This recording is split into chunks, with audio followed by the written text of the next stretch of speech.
MTN SME Hub. Link to growth. Link to success. Link to the ultimate resource for business advice and insights.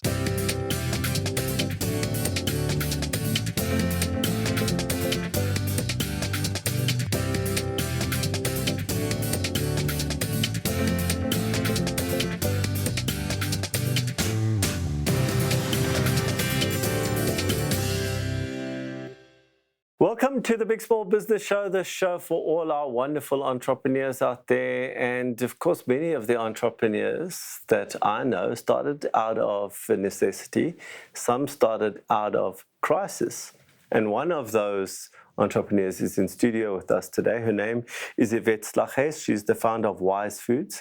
And she was let go, so to speak, during COVID, and then was forced into starting her own business. And she has built a wonderful business. Let's take a look. I'm Yvette Slaghuis, and I'm the owner of Wisefood and a partner in Pure Water.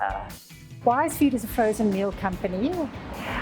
We prepare meals from scratch. We buy our own veggies and meat, and we prepare them in our industrial kitchen, and we freeze them. And all our customers need to do is defrost it and heat it up in an oven, microwave, or an air fryer. And we try and concentrate on healthy, nutritious meals. The business actually just suddenly happened.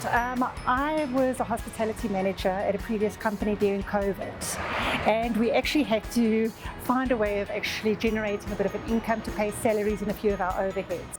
So I actually investigated the option of starting frozen meals, because we had a lot of clients that actually did require that need, because they would come to our coffee shop and get few meals previously before COVID. And so we did our research, and having our single meals, our double meals, and our family portions.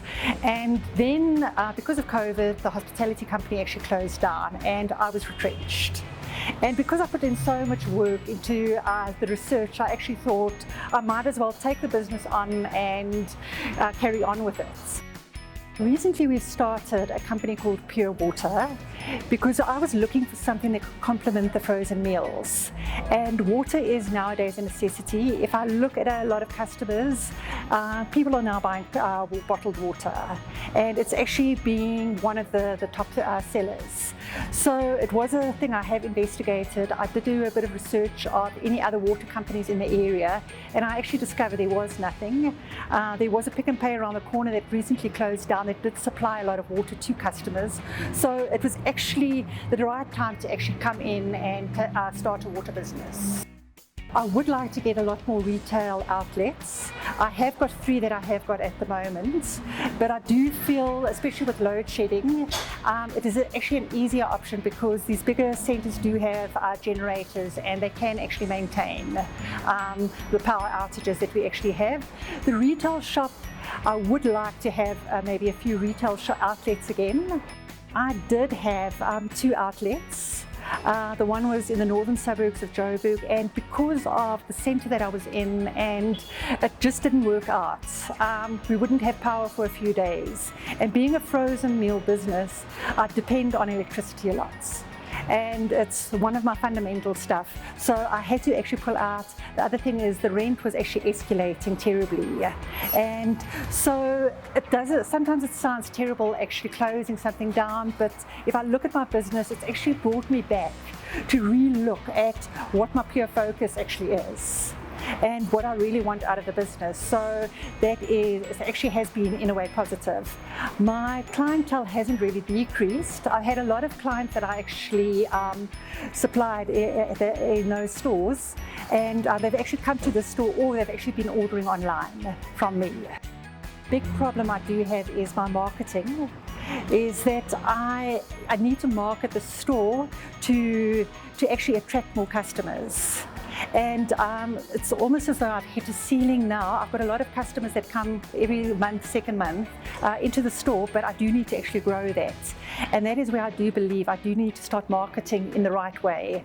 And I have approached people to help assist me with the marketing, but I think it's a niche market, and not every marketer understands how they need to market it.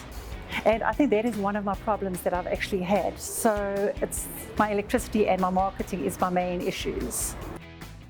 I've done a bit of Facebooking, a bit of Instagram. We've done street pole ads. I've done pamphlets. I've even done newspaper ads as well. So I've tried a little bit of everything, but I haven't really seen what actually works properly. So it has been quite a bit of a problem. I don't have the know-how to do marketing. Isn't my forte, and I've tried it, and I've looked on my Facebook, all the stats and all of that, and I haven't actually been able to reach the right people. I know my market is for the students that don't want to actually cook a healthy meal, to my retired people. So I've got actually a broad customer base. And so the marketing for a student would actually be different to an elderly person. And so the elderly people aren't on Facebook or Instagram. So I haven't really been able to monitor those things and be on top of it. Welcome, Yvette. Thank you. Right, so Wisefood. So let's start off with the name. Why did you call it Wisefood? Well, my name is Yvette, so everybody calls me Auntie Wise, so I couldn't call my business Auntie Wise Foods. So everybody came with Wisefood. Okay. And that's how it originally started. As in Yvette, as in Y. Okay, that's right, and yes. Then that went into Wise. Wisefood, yes. Okay, yeah. So when I saw the name, I thought it was because there was a lot of thinking in the food. Well, there has been a lot of thinking in the food, but that was just when we were looking for a name, that actually everything just fell into place with being the wise choices of getting the right selection of your meals, your veggies and all of those things. So I think with my name and with my choice of everything actually fell into place there. And you've come from this background of the hospitality industry, correct? Yes. So I was I was a hospitality manager for 8 years. And during COVID, we were starting to try and find some other solution. And that's when I investigated it. I've always actually had an interest in hospitality, doing functions and doing the catering side of it. So it was a thing that I didn't want to let go after I was actually retrenched. Let go. Yes. Well, let's talk about the staff, your staff. Tell me the number of staff and the structure of the organization. Yes. So I've got an industrial kitchen where I've got 3 permanent staff, and I've actually got 2 temporary staff that actually come in. And then I've got a shopkeeper as well who is permanent. And then over the weekends, I actually bring in students to actually just help out in the shop and actually guide them a little bit in the retail industry as well, that it is also something that they can put on their CVs. Are you in the retail store? Well, I'm not permanently, but if there is a need, I do go and work there. I will work some weekends if I don't have enough staff. Okay, so just let me understand. I couldn't understand from the insert. Have your one retail outlet now? Yes. And you had more and you shut down 1 or 2? Actually shut down 2 previously, yes. Okay, and what did you get wrong? I know that the one was around the electricity, I heard that, but was it the location as well? What did you get wrong from that? Okay, my first one, I think my biggest problem was the location. It was in a mall, and we actually decided we're going to start the mall. Let me just backtrack. Originally, we started with our original Raizcorp shop. Yes. And then we thought we'll expand and let's go and try into a mall.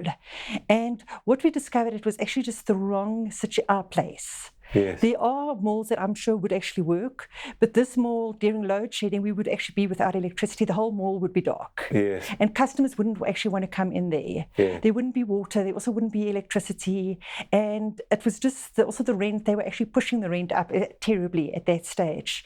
So it was a very heartbreaking decision to actually make, to actually let that shop down. Let it go, yes. But a courageous one. Yes. Right. So we're going to take a break now. When we come back, I've got more questions for Yvette. Stay tuned.